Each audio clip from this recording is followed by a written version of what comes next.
Hello बच्चों। आप लोगों का पेपर आज कंक्लूड हो गया है। आप लोग रिलैक्स फील कर रहे होंगे और हम थोड़ा सा पेपर का एनालिसिस कर लेते हैं before analysing each and every question in detail. So I will be giving you the video solution to all the questions of the NEET in chemistry. Fine. अगर हम देखें पेपर का एनालिसिस करें तो हम ये देखते हैं कि पेपर में बहुत ज्यादा डिफिकल्ट पेपर हम नहीं कहेंगे। एक तरीके का कुछ डायरेक्ट पेपर आया है केमिस्ट्री का। एंड वी कैन एक्सपेक्ट कि अगर आपने एक सिंपल अपनी प्रॉपर तरह से स्टडी करी है तो आप 30 to 35 क्वेश्चंस के करीब आसानी से कर ले जाने चाहिए। ठीक है। बट कुछ क्वेश्चंस ऐसे जरूर थे जो थोड़े से ट्रिकी थे, और कुछ थोड़ा सा जो लास्ट पार्ट केमिस्ट्री का है जिसमें इन्वायरमेंटल केमिस्ट्री वगैरह पार्ट था वो भी आया था, और उसमें केमिस्ट्री इन एवरीडे लाइफ में से भी कुछ क्वेश्चंस थे। तो आई थिंक कहीं ना कहीं जिसने भी पढ़ा होगा उसको डेफिनेटली एक एज मिलेगा। और before doing any other analysis over here, so we can start now to check each and every question of the paper of chemistry. ठीक है। So I'll be providing the answer key also. ठीक है।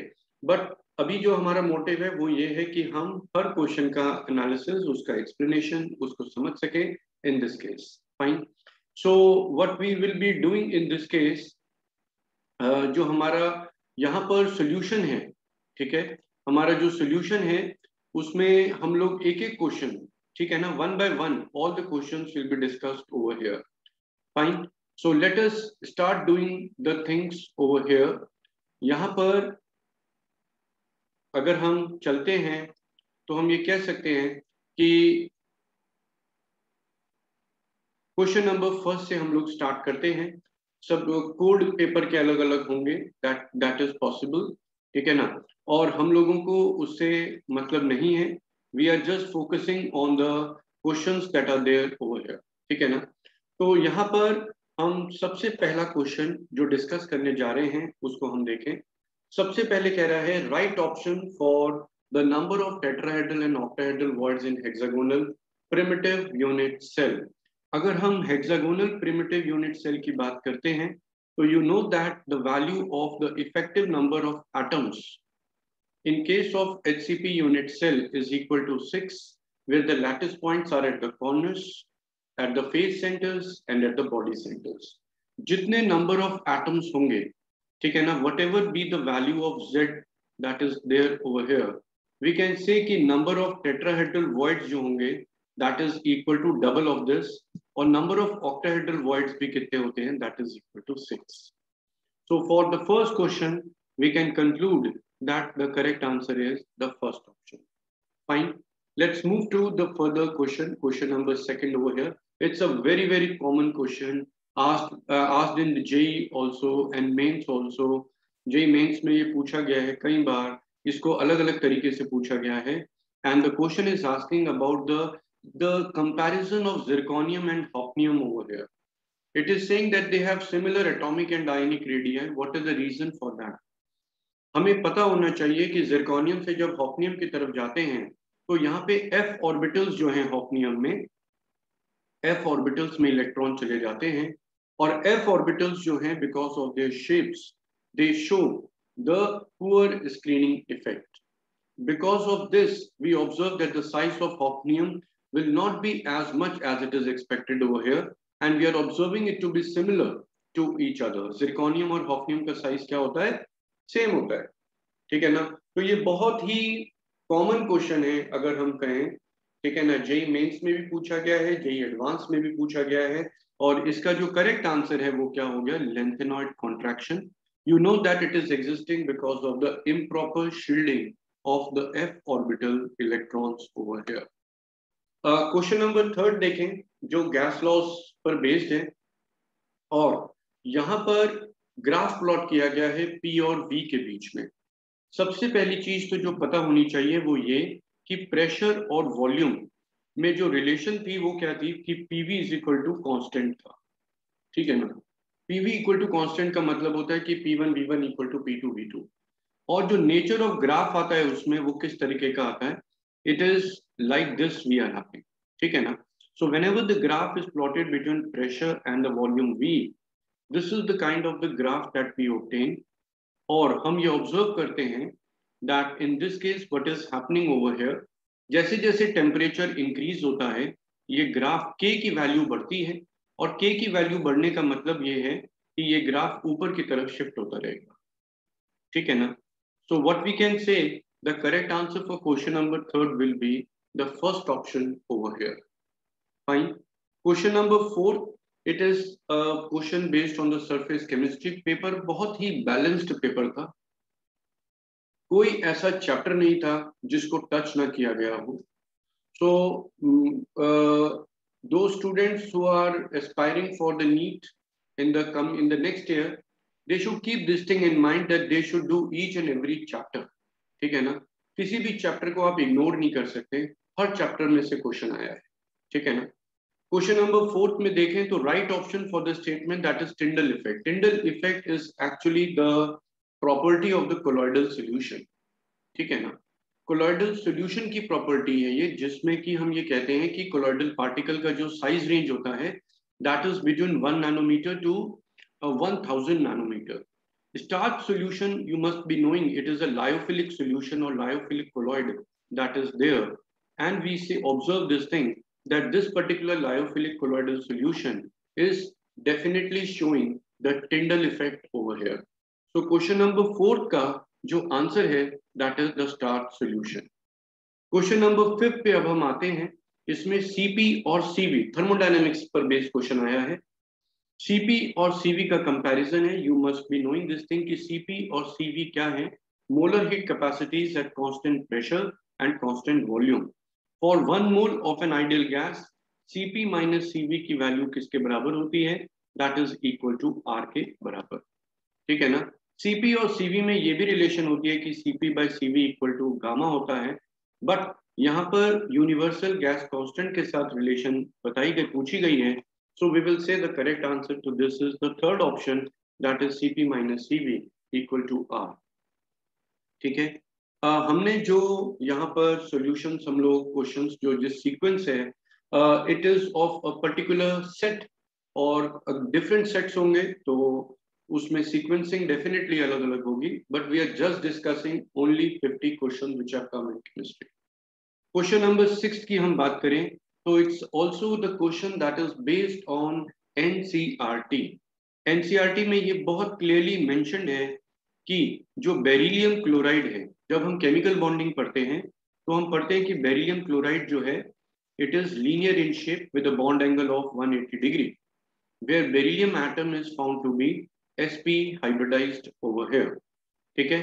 But जब हम उसको solid state में और vapour phase में देखते हैं तो BeCl2 actually in the vapor phase it exists in the form of the dimer as Be2Cl4, and in case of the, अगर हम बात करें in case of the solid phase, आपको पता होना चाहिए इसमें क्लोरीन ब्रिजेस होते हैं और इसमें ये चेन फॉर्म में प्रेजेंट होता है.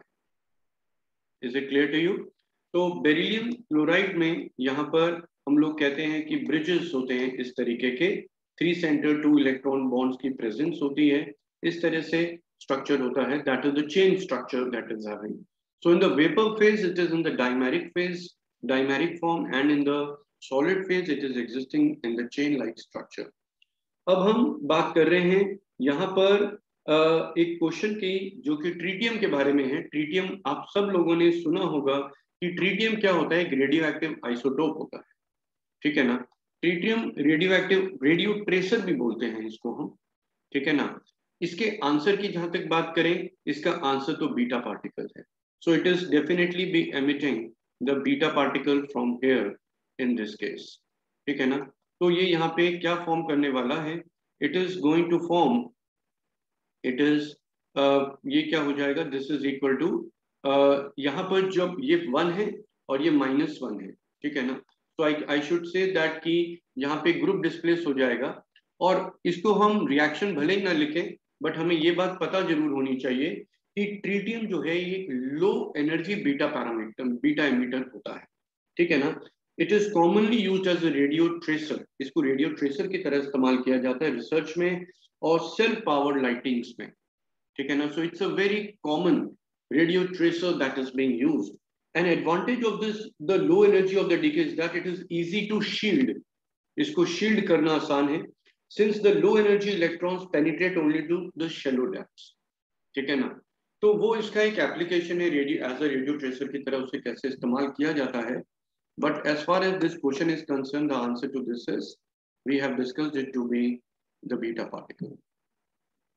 Question number 8 is the question of organic chemistry over here, where we are having the compound as 2-bromopentane.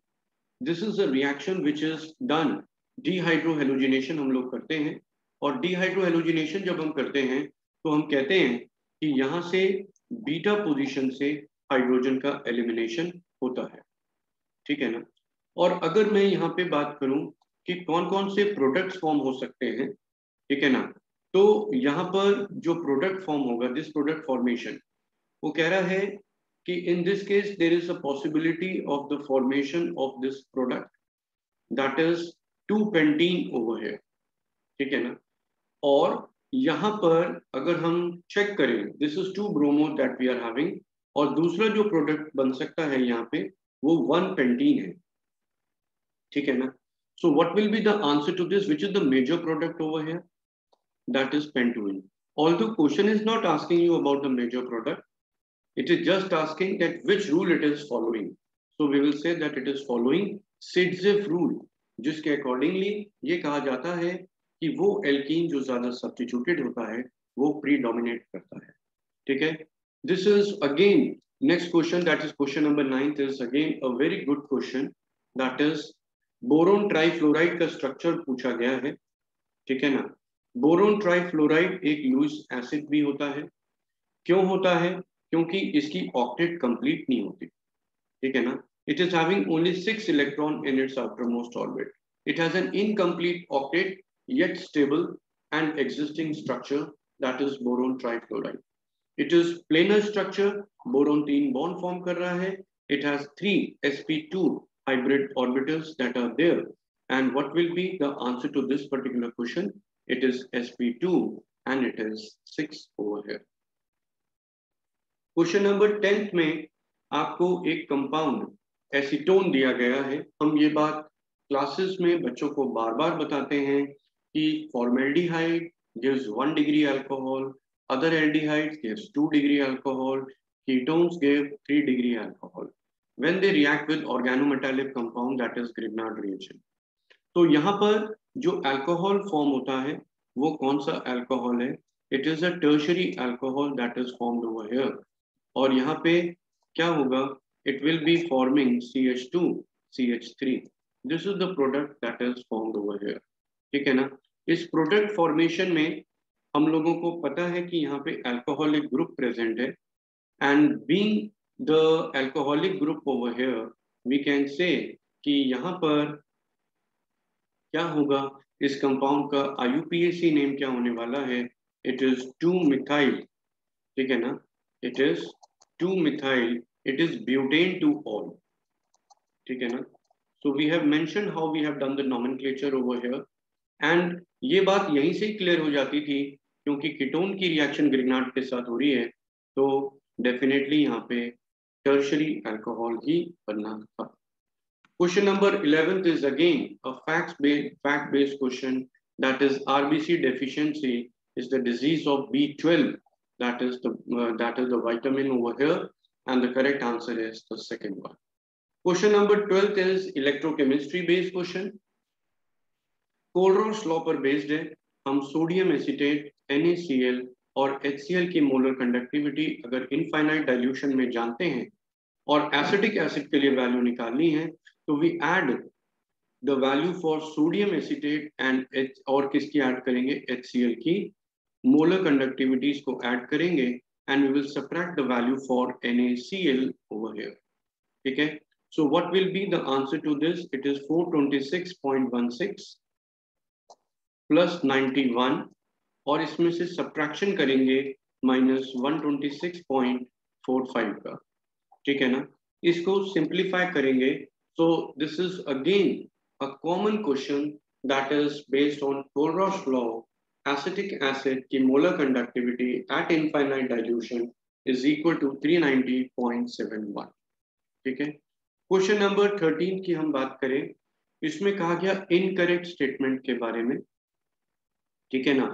Actinoids और जो एक्टिनॉइड कॉन्ट्रैक्शन और लेंथेनॉइड कॉन्ट्रैक्शन का कंपैरिजन करते हैं, तो 5f ऑर्बिटल्स रिलेटिवली शो, उनका जो स्क्रीनिंग इफेक्ट होता है वो रिलेटिवली हम क्या कहते हैं कि that it is more poorer as compare to this, और हम ये कहेंगे कि 5f ऑर्बिटल्स जो हैं उनका जो एक्टिनॉइड कॉन्ट्रैक्शन होगा वो ज्यादा होगा as compare to the lanthanoid contraction, ठीक है ना। It is also true to say this thing that they are reactive metal, especially when finely divided, because it increases their surface area. और trivalent lanthanoid ions जो होते हैं वो solid state में coloured होते हैं, ये भी स्टेटमेंट सही है। इसका जो सही आंसर है that is the fourth one, lengthenoids are good conductors of heat and electricity, although the lengthenoids are not the good conductors of electricity that we are having over here, ठीक है। Let's move further to question number 14. थोड़ा सा हम कह सकते हैं कि controversial है।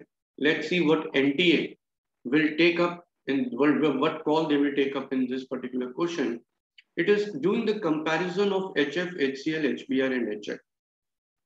There is a sign that is given much greater over here, ठीक है ना। अगर हम देखते हैं तो HI और HBr की एसिडिक स्ट्रेंथ में कोई बहुत ज्यादा अंतर नहीं होता, ठीक है ना। पर HCl की एसिडिक स्ट्रेंथ HF से बहुत बहुत ज्यादा होती है। तो क्या ये कहना सही है कि HI की एसिडिक स्ट्रेंथ की वैल्यू HBr से बहुत ज्यादा होगी? ऑफ कोर्स वो ज्यादा है, इसमें कोई दिक्कत वाली बात नहीं है, but we have to wait for the call of NTA in this case, what they have to do in this case. The order is absolutely correct. HI has greater value. If you check the values of the dissociation constant of Ka of HI and HBr, HI का जो Ka की value है, it is only 10 times the value for the Ka of HF over here. Sorry, HBr over here. ठीक है ना? So it is, we have to wait for the call for NTA that what will be, they will have it, give their final answer over here. Of course the acidic strength का जो order का reason है वो सही है, ये भी सही है कि bond strength के basis पे हम उसे explain करते हैं, और ये भी सही है कि हम उसे उनकी basicity of conjugate basis के term में explain करते हैं, ये कह के कि fluoride ion से iodide ion की तरफ जाते हैं, तो what will happen over here, the size increases, the charge dispersal increases. Fluoride ion का जो charge density ज्यादा होने की वजह से उसकी basic strength ज्यादा होती है, ठीक है। This is बहुत सारे बच्चे इसको देख के खुश हो गए होंगे। It is a question that is IUPAC nomenclature पर based था। It is 2,6 dimethyl और यहाँ पे DEC4ene बोला गया। तो अगर हम चेक करें तो हम डायरेक्टली इसके आंसर को डिस्कस कर सकते हैं, which is the second option over here, ठीक है ना। This I am doing the numbering as per all the rules that we are having for the IUPAC nomenclature. You can observe that at the second position this is the methyl group, ठीक है ना। At the sixth position again there is a methyl group and the double bond is at the fourth position over here. So what is the correct answer for this question number, option number second over here, ठीक है। Question number 16 में you can check the numerical values also. वो carbon halogen bond की बात कर रहा है, और हमें ये बात पता ही होनी चाहिए कि बॉन्ड स्ट्रेंथ की, बॉन्ड एंथैल्पी की वैल्यू किस पे डिपेंड करेगी, बॉन्ड लेंथ पे डिपेंड करेगी। जैसे जैसे bonded atom fluorine, chlorine, bromine, iodine की तरफ हम जाते हैं तो बॉन्ड लेंथ बढ़ती चली जाती है, बॉन्ड को तोड़ना ज्यादा आसान हो जाता है, और हम ये कहेंगे कि जो बॉन्ड एंथैल्पी है वो CF की ज्यादा होगी, followed by CH3Cl, CH3Br and CH3I। Question number 17 में यहाँ पर आपको दिया गया है एक particular station of all India radio new Delhi, it is broadcasting on a frequency of 1368 kilohertz. The equation that we have to use is mu is equal to C by lambda. ठीक है ना. You have been given the frequency over here and we have to determine the value of lambda over here. Lambda की value किसके बराबर हुई, c by nu के बराबर हुई.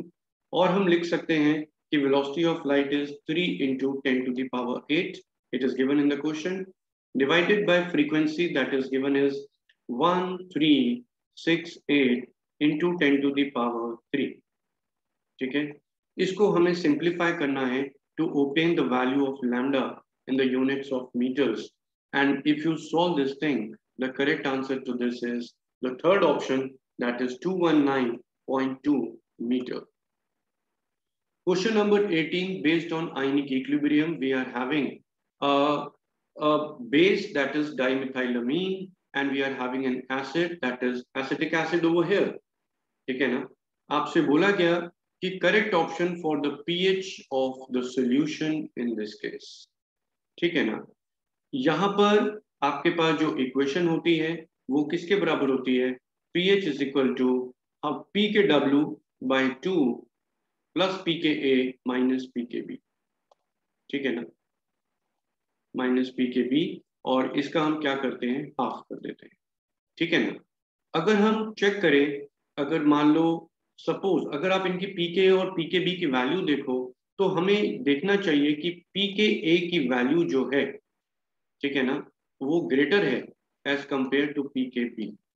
ठीक है ना. और अगर pKa की वैल्यू ग्रेटर है एज कंपेयर टू pKb तो हम क्या बोलेंगे कि उसका जो pH होगा, ठीक है ना, वो इस तरीके का होगा कि वो सॉल्यूशन को क्या बना देगा, it will make it more basic in nature. ठीक है ना. क्योंकि हम 25 डिग्री सेंटीग्रेड पे क्या लिखते हैं, 7 plus half pKa minus pKb. तो अगर pKa की वैल्यू जैसा कि क्वेश्चन में दिया गया ज्यादा है तो डेफिनेटली हम ये कहेंगे कि सॉल्यूशन जो है वो क्या हो गया, that is basic in nature. ठीक है ना.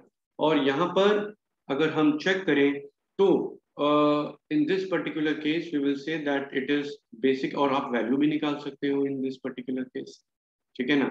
So what we are assuming कि टेम्परेचर 25 डिग्री सेंटीग्रेड है, तो उसके हिसाब से आप बता सकते हो कि इसमें जो आंसर होगा that will be the fourth option. ठीक है.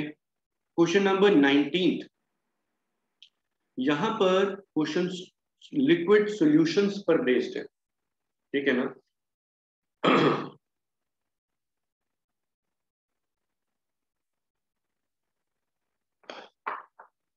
क्वेश्चन जो है लिक्विड सॉल्यूशंस पर बेस्ड है, जिसमें हम लोग के पास 3 सॉल्यूशन है, एक ग्लूकोज का है, एक यूरिया का है और एक वाटर का है. और उसको हमने 250 ml ऑफ किसमें ऐड करा है, और सुक्रोज भी है. ठीक है ना. P1, P2 and P3 we are having. So what we can say in this case कि अगर मैं ग्लूकोज का सॉल्यूशन लेता हूं तो C6H12O6 की सॉल्यूशन की कंसेंट्रेशन क्या होगी, अगर ये चेक करें तो क्या लिख सकते हैं, it is 10/180, that is the molar mass of glucose. This much is the number of moles present in 250 ml. So in 1000 ml, I'll multiply this by 4. ठीक है ना. ऐसा ही हम दूसरे सॉल्यूशन में, जो कि हमारे पास यूरिया का सॉल्यूशन है, 10/60 into 4 करेंगे. और ऐसा ही हम तीसरे सॉल्यूशन के लिए भी करेंगे, that is 10 gram of sucrose है, so it is 10/342 multiplied by 4.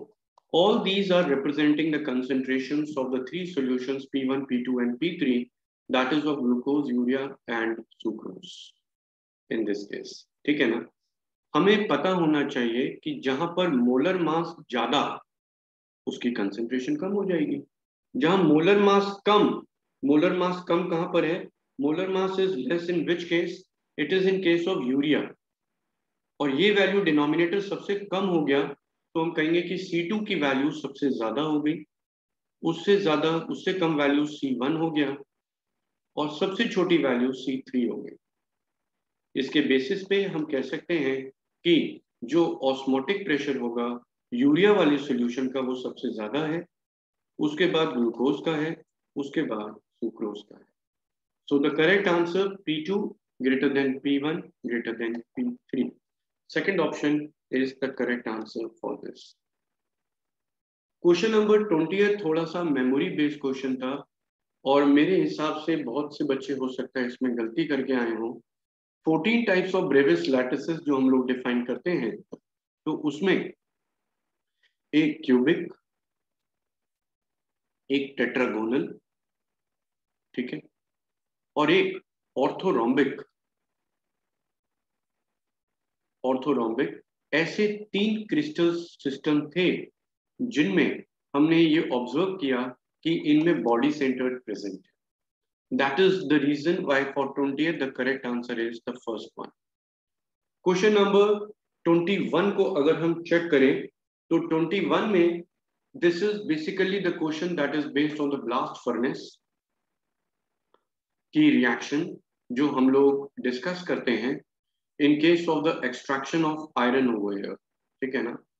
Blast furnace का जो एक्सट्रैक्शन है, ठीक है ना, ब्लास्ट फर्नेस का जो एक्सट्रैक्शन है उसमें there are different zones that are defined: zone of fusion, zone of combustion, zone of slag formation, zone of reduction, ठीक है ना। और जो टेम्परेचर होता है वो जैसे जैसे हम नीचे की तरफ आते हैं वो क्या होने लग जाता है, वो इंक्रीज होने लग जाता है। और आपने ज्यादातर ये वैल्यू बुक्स में देखी होगी तो ज्यादातर डिग्री सेंटीग्रेड में लिखी रहती है। तो अराउंड 1600 डिग्री सेंटीग्रेड तक वैल्यू होती है नीचे, जिसमें कंबशन जोन हम बोलते हैं, जिसमें कार्बन डाइऑक्साइड में कन्वर्ट होता है और फिर वो कार्बन दूसरी लेयर्स के साथ आने पे कार्बन मोनोऑक्साइड का फॉर्मेशन करता है, ठीक है। So what is the correct answer for this? It is the fourth one. Question number second, it is saying a question based on chemical kinetics over here. It is saying it is for an exothermic reaction. It is the value, the numerical values indicating that it is an exothermic reaction. और activation, enthalpy of activation या energy of activation जो है वो भी एक दे रखा है 9.6 kilo joules per मोल। अगर हम इन सारे ग्राफ्स को देखें तो थर्ड ग्राफ में ही ऐसा दिख रहा है जो कि एक्सोथर्मिक के लिए प्लॉट किया गया है, because in this case only the delta H will come out to be negative over here, ठीक है। क्वेश्चन नंबर 23 की तरफ चले तो it's a very common and simple question that has been asked. The correct answer over here is the first question, that is C4H8O, which is a general molecular formula for an alcohol and ethers we are having. और metamerism क्या होता है? Metamerism तब होता है जब there is a difference in the polyvalent जो atom होता है उसके अराउंड एल्काइल ग्रुप्स का अंतर होता है। तो I am drawing the metamers of C4H10O. One is ethoxyethane, another is methoxypropane over here, and the correct answer is the first question. Question number 24 में a major product is expected, a reaction which we usually ये आपके NCERT में with mechanism दिया हुआ है। This is an NCERT based question जिसमें कि एक एल्कीन में HBr का एडिशन है इन प्रेजेंस ऑफ पेरोक्साइड्स है ना। पेरोक्साइड की प्रेजेंस में there is an anti Markovnikov addition that takes place when we add HBr to the double bond over here, and the correct answer to this is the second option over here, ठीक है। Question number 25 is again a simple question which can be figured out from the reaction only. There is no extra information that is required except this thing कि एक metal displacement reaction है। displacement reaction वो जिसमें एक element दूसरे metal को displace कर रहा है। तो हम कह सकते हैं कि इसका correct answer क्या है? It is the third option. Why? Because aluminium is actually displacing chromium from chromium oxide, ठीक है ना। इस particular reaction को हम लोग metallurgy extraction of chromium में भी use करते हैं, जो और एलिंगम डायग्राम से भी हम ये बता सकते हैं कि aluminium can reduce chromium oxide two chromium. 26th question is again a question that was based on chemistry in everyday life. Aspirin and paracetamol have been given as class of narcotic analgesic, जो कि एकदम गलत statement है। और morphine और heroin के लिए बोला गया कि वो नॉन नार्कोटिक है, ये भी गलत स्टेटमेंट है, ठीक है ना। सो इसका करेक्ट आंसर क्या होना चाहिए? It should be the third option over here. Question number 27, a question based on coordination chemistry ethylene diamine tetraacetate ion की बात हो रही है और हम ये कह सकते हैं कि यहाँ पर ये एक हेक्साडेंटेट लिगेंड है and we are drawing the structure of this particular ligand over here. It's a hexadentate ligand over here. ठीक है ना. This is ethylene diamine tetraacetate ion, which is a ligand which is, as per IUPAC, is named as ethylene diamine tetraacetato ligand. इसमें जो donor atoms हैं वो कौन कौन से हैं? There are 6 donor atoms that are present. There are 2 nitrogen atoms which are the donor atom और 4 oxygen atoms हैं यहाँ पे जो कि donor atoms हैं. ठीक है. So what is the correct answer over here? Actual में जो CH2COO नेगेटिव वाला पार्ट होगा उसमें हम उस ऑक्सीजन को क्या कह रहे हैं कि that it is the donor atom. ठीक है ना. So what is the correct answer to this? It is question number 2 over here. 28 again it's a zone refining method. Zone refining method is a method to obtain ultra pure metal. Electrolysis के method में हम ऐसा नहीं बोलते कि वहां पर हम मेटल को हाईली प्योर फॉर्म में ऑब्टेन करते हैं. Distillation is again a very common method of purification of metals. Chromatography जो है वो generally हम लोग metallurgical operations में use नहीं करते और zone refining method is the correct answer for this, which is performed for ultra pure formation. Question number 29 is a question based on Hinsberg reagent. Hinsberg reagent is test जो है वो amines देते हैं और हम प्राइमरी, सेकेंडरी और tertiary amines को distinguish करने के लिए और सेपरेशन करने के लिए भी इस रिएजेंट को इस्तेमाल करते हैं. हिंसबर्ग रिएजेंट कौन सा रिएजेंट है? Benzene sulphonyl chloride. ठीक है. ये C6H5SO2Cl जब इसके साथ प्राइमरी अमीन रिएक्ट करेंगे, ठीक है ना, तो प्राइमरी अमीन्स रिएक्ट करके वो क्या फॉर्म करते हैं? They form N-alkyl sulfonamide. ठीक है ना. N-alkyl sulfonamide is the product that is formed over here.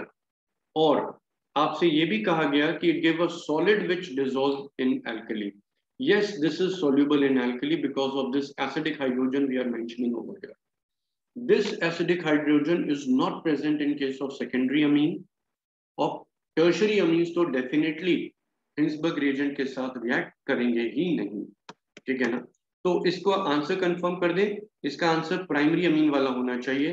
Fourth option is the correct answer to this. Question number 30 है. It says among the following alkaline earth metal halides which one is covalent. Of course on the basis of Fajans rule we do say this thing that जैसे जैसे हम beryllium, calcium, strontium, beryllium, magnesium और calcium, strontium की तरफ जाते हैं, so what happen, the size of the cation increases. और size of the cation increase होता है. सबसे ज्यादा चार्ज डेंसिटी किस केस में है? बेरिलियम 2+ आयन में है, जिसकी वजह से उसका जो हम बोलेंगे the case of covalent character सबसे ज्यादा होगा because of highest polarising power of it. Got it? And of course, being covalent, it is soluble in organic solvent which are non-polar. Generally, the organic solvents are non-polar, and the correct answer to this is the first one. बोला गया least stable conformer of ethane. अगर हम ethane के conformer को check करें, ये रहा conformer ethane का, और यहाँ पर डाइहेड्रल एंगल हमने ये मेंशन किया, और इसमें अगर डाइहेड्रल एंगल को देखें तो ये कितना आ रहा है? It is coming out to be equal to 0 degree over here. So for 31st question the answer is the first one. Question number 2 में कहा गया कि एक ऑर्गेनिक कंपाउंड है जिसमें 78% वेट कार्बन का प्रेजेंट है. तो कार्बन का मास 78 ग्राम हो गया. हाइड्रोजन का जो मास है वो कितना हो गया? That is 22 grams. We are assuming the mass to be 100 grams. Dividing it by 12 to get the value for the number of moles, and it is 6.5, and this is 22. Which is the least value over here? The least value over here is 6.5 over here, और 6.5 क्योंकि least value है उससे divide करेंगे तो we will get the simplest ratio over here, ठीक है ना। और ये किसके बराबर आएगा, this will come out to be equal to 1, और ये अप्रोक्सीमेटली 3 पॉइंट कुछ करके वैल्यू आ रही है, but you will take it as 3 to the up to the nearest integer. So the correct answer is the fourth part, that is CH3. Question number 33 की बात अब हम करने जा रहे हैं. कह रहे हैं noble gases inert होती हैं. Of course they are inert. It is only the xenon under certain conditions of temperature and pressure. It forms its fluoride, it forms its oxide and oxyfluoride. But generally हम noble gases के लिए क्या बोलते हैं कि that they are inert towards their reactivity. ठीक है ना. और आपसे बोला गया कि इनकरेक्ट स्टेटमेंट कौन सी है. यहां पर ये बात एकदम सही है कि नोबल गैसेस का जिनका कॉन्फ़िगरेशन NH2NP6 है, it is a very stable configuration they are having, and having the stable configuration means they can accept electron, है ना. And they cannot accept electron, and we have to provide certain amount of energy to introduce the electron because we have to create one more shell over there.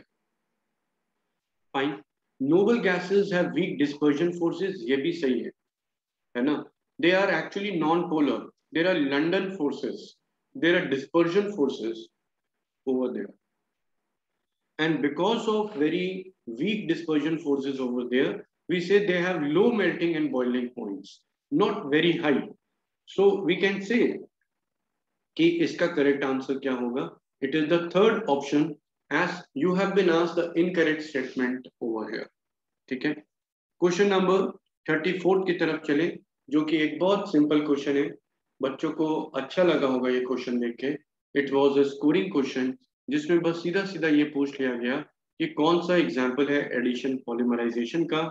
The answer is Teflon, where we say that tetrafluoroethylene, it undergoes the polymerization, और इसके polymerization से किसका formation होता है, it leads to the formation of the Teflon over here, ठीक है ना. और ये इसका structure हो जाएगा, ठीक है ना. This is Teflon we are having. Dacron is a condensation polymer, ethylene glycol और ग्लाइकॉल का, इथाइलिन ग्लाइकॉल और डाइकार्बोक्सिलिक एसिड का.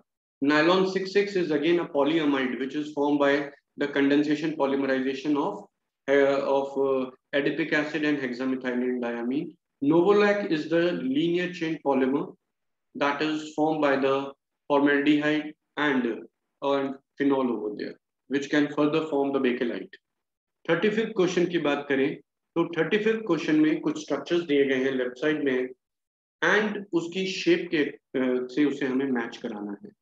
सो डेफिनेटली ऑप्शंस आपको बहुत हेल्पफुल रहे इस केस में. आपको अगर ये बात पता थी कि जो BF3 है, ठीक है ना, वो अगर ट्राइगोनल प्लेनर आपको पता ही है, तो D का सेकंड किस में आया, that is in this case, ठीक है ना. और PCl5 की भी शेप बहुत कॉमन है. PCl5 की शेप होती है ट्राइगोनल बाइपिरामिडल, तो A का क्या आएगा, that will be the fourth one. तो आप यहीं से डायरेक्टली अपने आंसर को चेक कर सकते हो, कंफर्म कर सकते हो. मेरे कहने का मतलब ये है कि अगर आपको दो स्ट्रक्चर्स के बारे में भी पता था तो even then you could have crack this question very easily over here. Question number 36 में बात हो रही है irreversible expansion of an ideal gas. Isothermal condition ideal gas के बारे में है, तो डेफिनेटली अगर डेल्टा T की वैल्यू 0 है तो डेल्टा U की वैल्यू जो कि NCV डेल्टा T है वो भी क्या होगा, that to be equal to 0 over here, ठीक है ना. और क्योंकि ये इरिवर्सिबल प्रोसेस के बारे में बात कर रहा है तो डेल्टा S टोटल जो है वो 0 नहीं हो सकता. आई कांट से कि delta S system is equal to minus delta S of surrounding. Delta S total is not equal to 0, और आई शुड से कि delta S system is not equal to minus delta S of surroundings. So what should I say कि delta U तो 0 है और delta S total जो है that is non-zero over here. Question number 37 भी आपको एक बहुत ही स्कोरिंग क्वेश्चन मिल गया. हेक्सासाइनोफेरेटाइन की बात करी जा रही है और FeCN6 3 माइनस और 4 माइनस की हम बात करें तो यहाँ पर हम कंक्लूड कर सकते हैं कि यहाँ पे साइनाइडाइन एक स्ट्रॉन्ग फील्ड लिगेंड होता है which causes the pairing of electron and there is no unpaired electron in 3d6 configuration as per CFT और Fe मैं C ऑप्शन की बात कर रहा हूँ, इसमें 6 के 6 D में जो इलेक्ट्रॉन्स हैं they are present like this and there is no electron present in the EG orbital over here. So what will be the answer to this? This is zero magneton. तो C जो है वो किसके साथ match करता है? Second के साथ मैच करता है, ठीक है। और D और जो A पार्ट है उसमें एक अनपेयर्ड इलेक्ट्रॉन प्रेजेंट होता है because it is D5 configuration. अगर D5 configuration in presence of strong field ligand होगा तो definitely it is having one unpaired electron that gives you the value for the number of magnetic moment by this formula that is equal to √3 Bohr magneton. This is I am saying for the A option over here. ठीक है ना। Water weak field ligand है, एक में iron +2 में, एक में iron +3 में है। अकॉर्डिंगली इनके मैग्नेटिक मोमेंट भी हम डिसाइड कर सकते हैं, इसलिए इसका करेक्ट आंसर फर्स्ट ऑप्शन है। क्वेश्चन नंबर 38 में एक बात इंपॉर्टेंट थी कि एस्टर ग्रुप भी था और कीटो ग्रुप भी था, और सोडियम बोरोहाइड्राइड से जब आप रिडक्शन करोगे so it is not going to affect the ester group over here. Ester group is reduced by hydrogen nickel or it is affected by the lithium aluminum hydride. Sodium borohydride will not be reducing the ester group और यहाँ पर केवल CO group ही reduce होगा, दूसरा group reduce नहीं होगा ester group, इसलिए इसका करेक्ट आंसर फर्स्ट ऑप्शन है। 39th क्वेश्चन में बोला गया in which one of the following arrangement the given sequence is not correctly according to the property indicated against it.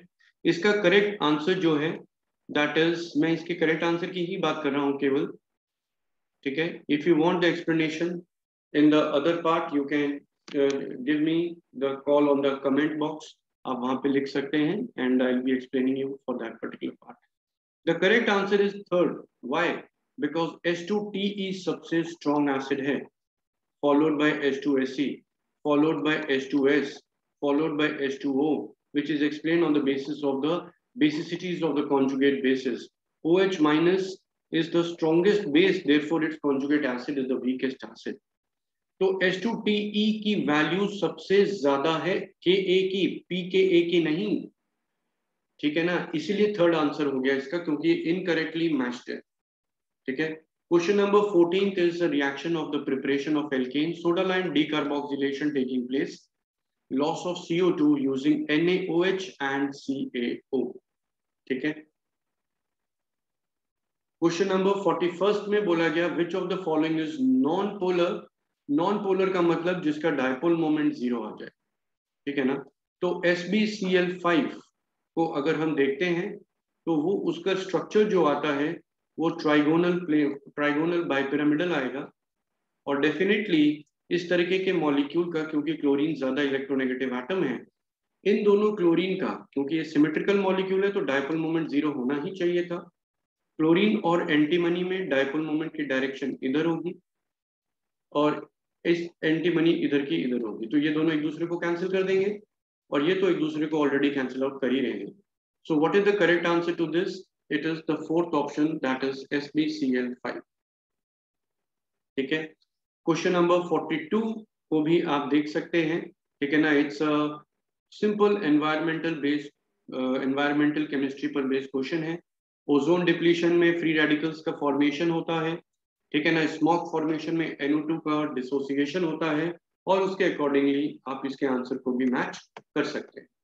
Question number 43 देखें तो क्वेश्चन नंबर 43 जो है इसमें हो सकता है बच्चे गलती करके आए, ठीक है ना, और वो ये है कि यहाँ पर आपको मोलर कंडक्टिविटी 0.007 मोलर में दे रखी थी, this value is 20 and we need the value for the molar conductivity at infinite dilution for acetic acid which is equal to coming out to be 400।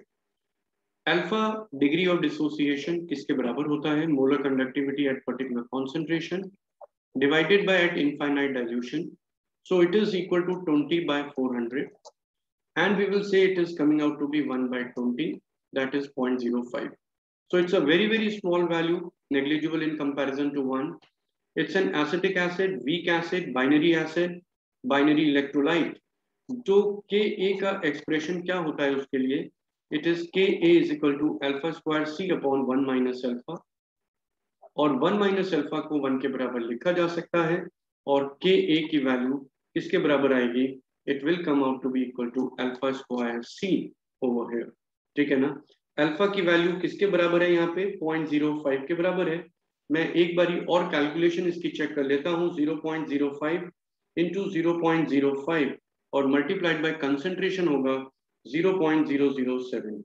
So it is coming out to be, point के बाद 4 zero आ रहे हैं, 0.000175 है, तो आप समझ गए it is 1.75 into 10 to the power minus 5। The correct answer is the fourth option over here.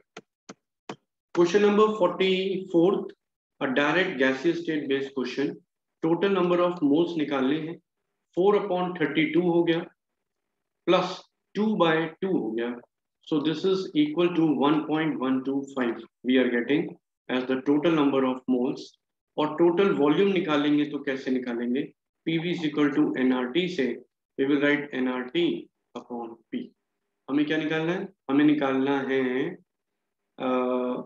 Total volume तो दे रखा है, P निकालना है, P is equal to क्या हो जाएगा, nRT by V के बराबर। वॉल्यूम 1 लीटर दिया हुआ है, तो नंबर ऑफ मोल्स क्या रखेंगे, दैट इज 1.125, और R की वैल्यू कितनी हो जाएगी 0.082, और टेम्परेचर कितना है, that is equal to 273 kelvin, volume is 1, so it is 1.125 multiplied by 0.082 multiplied by 273, this is 25.18, although I have done the calculation earlier but I have rechecked it, the correct answer is the fourth option।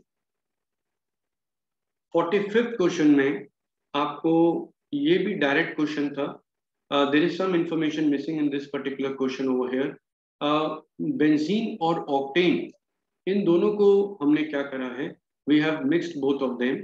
तो आपको पता है कि molar ratio 3/2 है, तो benzene का mole fraction कितना हो गया 3/5 है ना, और ऑक्टेन का क्या हो गया, that is equal to 2/5। P naught of benzene and P naught of octane was given to you in the question। यहाँ पे वो थोड़ा सा मिसिंग लग रहा है, आप डायरेक्टली इक्वेशन यूज करो P naught A x a plus P naught B x b and you will get the answer for this। ठीक है ना, there is nothing to worry for this particular question। आसान question था, simple question था, I hope सबने सही भी किया होगा। 46th क्वेश्चन में बोला गया which of the following is not an isoelectronic pair। बहुत सारे क्वेश्चन में इनकरेक्ट स्टेटमेंट चल रहा है, वो not an isoelectronic pair, so always read the question very carefully over here। isoelectronic का मतलब same number of electrons। Fe का एटॉमिक नंबर 26 है, ठीक है ना, जब वो Fe2 प्लस में जाएगा तो डेफिनेटली Fe2 प्लस में हम क्या कहेंगे कि उसके पास नंबर ऑफ इलेक्ट्रॉन 24 हो जाएंगे, और Mn2 प्लस जो है Mn में 25 इलेक्ट्रॉन्स होते हैं, जब 2 इलेक्ट्रॉन इसमें से निकलेंगे तो उसमें 23 हो जाएंगे। So definitely this is not an isoelectronic pair over here and all others are isoelectronic pair in this case. This is a question directly taken from NCERT। NCERT based question है, Etard reaction है। Normally जब हम लोग इसको पढ़ते हैं तो हम डायरेक्टली याद कर लेते हैं कि टॉल्यून के ऑक्सीडेशन से एसिटाल्डिहाइड मिलाएगा, बट आपसे वो ये इंटरमीडिएट जानना चाह रहा था, और ये इंटरमीडिएट जो है वो सेकंड है and it is the correct one over here. ठीक है, क्वेश्चन नंबर 48 में there we are doing the deamination. Deamination कैसे किया जाता है, पहले हम डायजोनियम बनाते हैं using reacting with NaNO2 and HCl, और उसके बाद हम इथेनॉल के साथ रिएक्ट करके यहाँ से एम अमीनो ग्रुप पूरी तरह से रिमूव हो जाता है। ठीक है ना, या फिर हम हाइपोफॉस्फोरस एसिड लेते हैं तो फिर ग्रुप रिमूव होता है। ठीक है, 49 क्वेश्चन में बच्चों ने गलती करी है। ठीक है ना, ln के और 1/t में ग्राफ था, हमारे को ये पता होना चाहिए k is equal to a e की power minus e upon RT, जो आर्हीनियस इक्वेशन होती है। इसमें जब आप इसको सिंप्लीफाई करते हो, लॉग लेते हो दोनों तरफ, तो ln k is equal to ln a minus EA upon RT है, ठीक है। और इसमें जब ग्राफ प्लॉट करेंगे ln k और 1/t में, तो उसका स्लोप आएगा माइनस EA अपॉन R, और माइनस EA अपॉन R किसके बराबर है, -5 इंटू 10⁻3। और यहाँ से हम एक्टिवेशन एनर्जी की वैल्यू को कैलकुलेट करेंगे, क्योंकि किलो जूल्स में पूछा गया है, तो हम 1000 से डिवाइड कर देंगे ताकि ये 10⁻3 पार्ट भी कैंसिल हो जाए, और हमारा आंसर जो हो जाएगा 8.314 इंटू 5 हो जाएगा, that is 41.5। This is the answer to this question. Question number 50 भी बहुत अच्छा डायरेक्ट क्वेश्चन था। कुछ रिएक्शंस के बारे में पूछा गया। This is a benzene reaction with CO and HCl, ठीक है, and it is the Gattermann-Koch reaction. और NaOH लेते हैं तो that definitely indicates that it is an haloform reaction, ठीक है।